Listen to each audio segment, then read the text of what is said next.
Hello, friends, and welcome back to Malicious Compliance Stories. Didn't realize that facial hair is a prerequisite to knowing a language. Thanks for sharing, OP. Such people don't deserve to be served in a store. But before we begin, best way to support our channel is to leave comments, like, and subscribe with a turned-on bell so you don't miss the new video every single day. Here we go. Do you see a mustache on my face?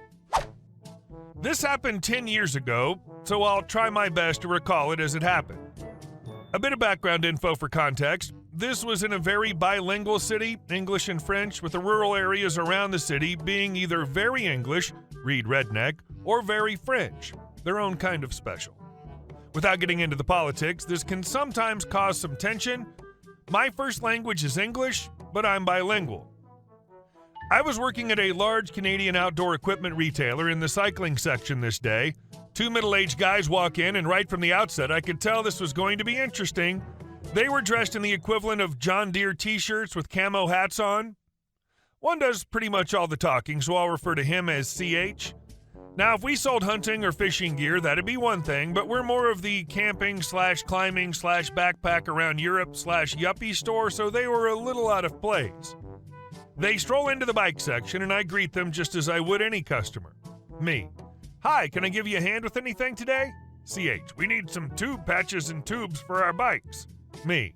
Okay, our patches are just over here. We walk over to the patches, and I start into my spiel. Me. So we've got two types of patches, our in-house brand at X dollars and the other brand at Y dollars. I hand CH a box of each so he can check them out. All seems to be quite normal so far. CH. What is this? Me. What seems to be the issue? CH, pointing at the back of the box. The instructions are in French. They're supposed to be in English. Me, a little taken aback. Well, as you can see, the instructions are just on a piece of paper sitting inside the clear box. I'm sure the other side of the paper has the English instructions. CH. What are you guys trying to pull here? The English is always supposed to be first. Me, seeing where this is going but trying to play it off. Well, these are all made in China, so I'm sure some factory workers just placed them in with no regard for what side faces out. CH. This is unacceptable. French is a second-class language and should always come second to English. The government even says so. I'm quite taken aback at this and get a little bit defensive because I'm not really in the mood to tolerate discrimination. Me. I have to disagree with you, sir. French is not a second-class language. It's protected as equal to English. CH. No, English always has to come first. At this point, one of my managers, who is super nice, we'll call him SN, has been lurking and overheard that interaction, has gotten a little heated and decides to step in. I take a step back and observe. SN, in French. Good afternoon, gentlemen. What seems to be the problem here? CH. Excuse me? At this point, I can't tell if he's come over to make a point by speaking French or what's going through his head, but it's getting good. SN, in French again. Is everything all right over here? I just thought I would see if I can assist in any way. CH. Do you see a mustache on my face? Crap has hit the fan. SN realizes he's made a mistake, but it's too late. CH storms out of the store in a huff, leaves the patches. I'm standing a ways back, so SN comes over to me to debrief. SN. What just happened there? Me. Well, they were just saying how French is a second-class language and I disagreed with them. SN. Oh, I thought they were saying that as French people, they felt like second-class citizens. Me. Nope, not at all. SN. So I pretty much did the worst thing possible there, didn't I? Me. Yep. Hope you enjoyed my first story. I'll share more if it does well. We need more mustaches in that Karen world. Why did the customer get angry at the bicycle shop? Because when he asked for tube patches, he got a lesson in French and a search for an invisible mustache. And our second story. Just like the rule that you never screw with the people that handle your food, don't mess with a snowplow. I'm in Wisconsin, and today we've gotten a decent amount of snow. It's very powdery and light. I was behind a box truck that was spilling so much snow there was almost no visibility. The F-250 plow I drive is great, but the company didn't fix the ABS. As I'm coming behind this truck on a 3-lane road, I was in the right lane, he was in the middle. Like I said, very little visibility. I can see a stoplight up ahead, so I get my foot ready to hit the brake.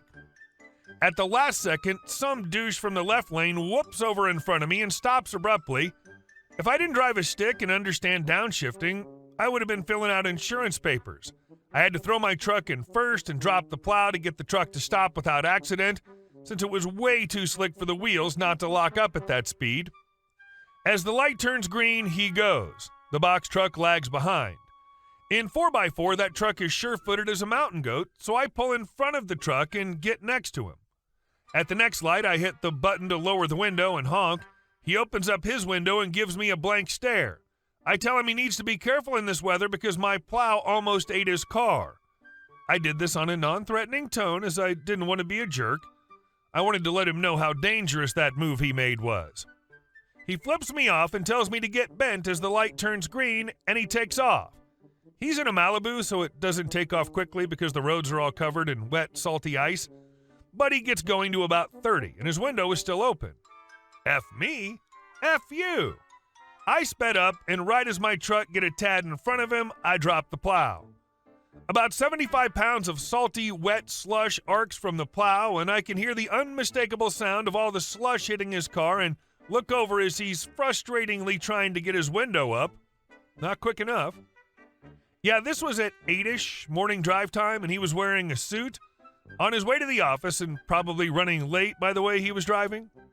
I made him either really late for work because he'd have to go home and change, or he went to work soaking wet. I'm still waiting to hear from my boss in the event that he memorized the phone number on the side of the truck and call him, but I think he didn't have time for that. I think he'll laugh if he hears about it, but let's not go there yet if we don't have to. Give plows respect. They're trying to help you. That guy definitely had that coming, especially the fact that he was wearing a suit at the time. Good job on that revenge, OP.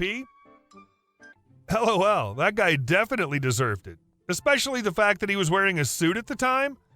Nice job on the revenge operation. No disrespect to Homer, but it felt more Plow King than anything else. And our last story. Got Karen arrested. Context. I was about 22 when this happened, worked at a bar where there was only one worker, bartending, running tables, cleaning, etc., simply everything, and where the majority of the revenue was from a small group of regulars.